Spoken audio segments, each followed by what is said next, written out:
तर नमस्कार, आपल्या यूट्यूब चॅनलवरती तुमच्या सगळ्यांचं स्वागत आहे। मुख्यमंत्री माझी लाडकी बहीण योजना या योजनेचा जो तिसरा हप्ता आहे तो कधी जमा होणार आहे त्याबद्दल आपण आजच्या व्हिडिओमध्ये माहिती घेणार आहोत। त्यापूर्वी तुम्ही जर आमच्या चॅनलवर नवीन असाल तर चॅनलला सबस्क्राइब करून ठेवा, म्हणजे येणारे नवीन अपडेट सगळ्यात आधी तुम्हाला आमच्या चॅनलवर पाहायला मिळत राहतील। तर येत्या 29 सप्टेंबर रोजी महिलांना लाडकी बहीण योजनेचा तिसरा हप्ता मिळण्याची शक्यता आहे। आज राज्य मंत्रिमंडळाची बैठक होणार आहे।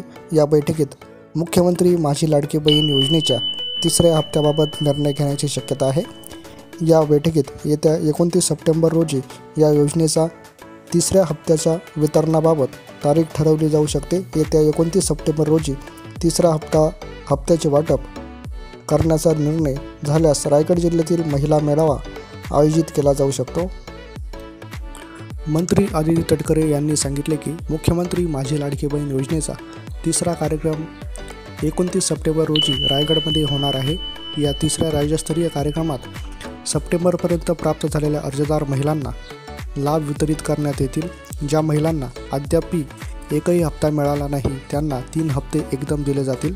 राज्यातील 2 कोटी महिलांना या योजनेचा लाभ दिला जाणार आहे असे यामध्ये सांगितलेले आहे। पुढे काय आपण या ठिकाणी पाहूया। 3 हप्त्यांचा एकत्रित लाभ इथे भेटणार आहे।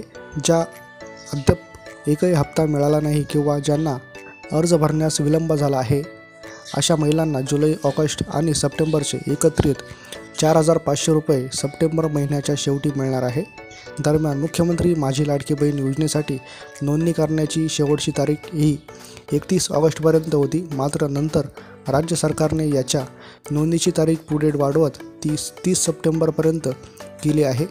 यातच ऑगस्ट आणि सप्टेंबरमध्ये या योजनेसाठी नोंदणी केलेल्या महिलांच्या हातात एकदम 3 महिन्याचे पैसे येणार असल्याचे सांगितले जात आहे। अशा पद्धतीने माहिती आलेली होती।